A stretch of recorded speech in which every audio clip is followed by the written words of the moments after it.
वैग लेटर आपने लिखा था कल कुछ जांच के लिए, क्या पूरा मामला है, क्या मांग है? स्मार्ट सिटी प्रोजेक्ट के तहत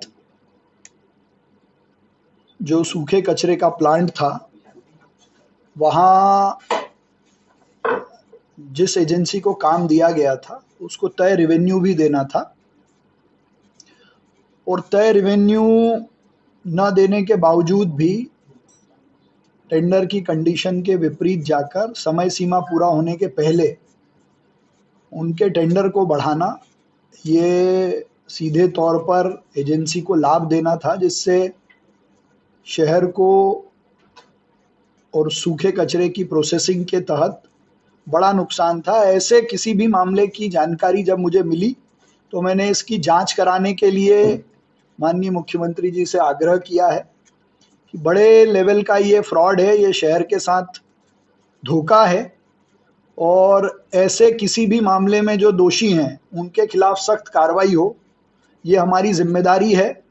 मेरे संज्ञान में जैसे ये विषय आया, मैंने सख्त कार्रवाई करने के लिए चीफ सेक्रेटरी को भी कहा है, और स्मार्ट सिटी के जो अभी चेयरमैन हैं वर्तमान कलेक्टर, उनको भी कहा है कि इनके एक्सटेंशन जो गलत तरीके से हुआ है उसको निरस्त कर जो भी कानूनन कार्रवाई है वो करें। और भी जो इंदौर नगर निगम में अभी फर्जी बिल घोटाला चल रहा है, उसके तहत भी मैंने इस चिट्ठी में ये लिखा है कि ये एक अलग तरह का फ्रॉड है, जिसमें फाइनेंशियल फ्रॉड को समझने वाली एजेंसी की भी अगर लगाने की ज़रूरत है तो वो लगाई जाए, और टाइम बाउंड पीरियड में जांच करके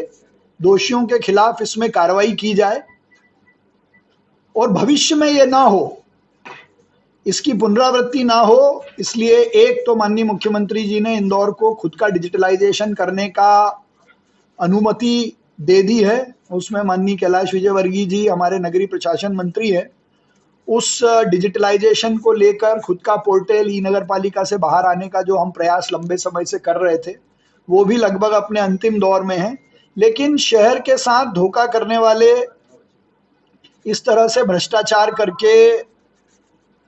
प्राइवेट लोगों को फायदा पहुंचाने वाले लोगों के खिलाफ सख्त कार्रवाई की जाएगी, उसमें किसी को बख्शा नहीं जाएगा। ऐसे और भी कई मामले अलग अलग लोग शिकायत करते हैं, उस सब की एक संयुक्त रूप से एक बार में जांच हो।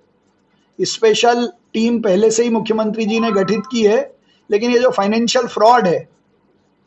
उसको लेकर अगर कोई स्पेशलाइज्ड एजेंसी जो फाइनेंशियल फ्रॉड समझती है,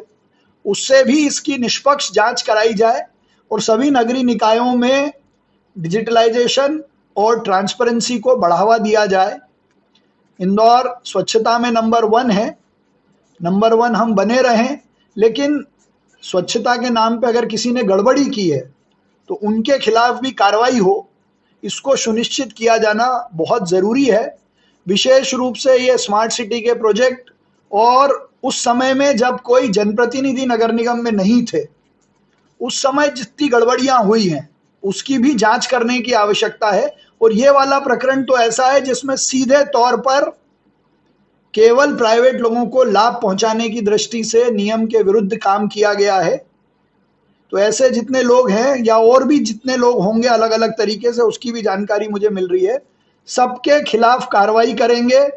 दोषियों को सजा मिले इसकी भी चिंता करेंगे, और इसकी पुनरावृत्ति ना हो इसकी भी चिंता करेंगे। भैया कौन लोग हो सकते हैं इस घोटाले में शामिल? भाई तत्कालीन जो भी अधिकारी थे, स्मार्ट सिटी का काम देख रहे थे, जिन्होंने इसको एक्सटेंशन देने का काम किया है, उनका किसका रोल है नहीं है ये जांच से मालूम पड़ेगा। लेकिन ये एक्सटेंशन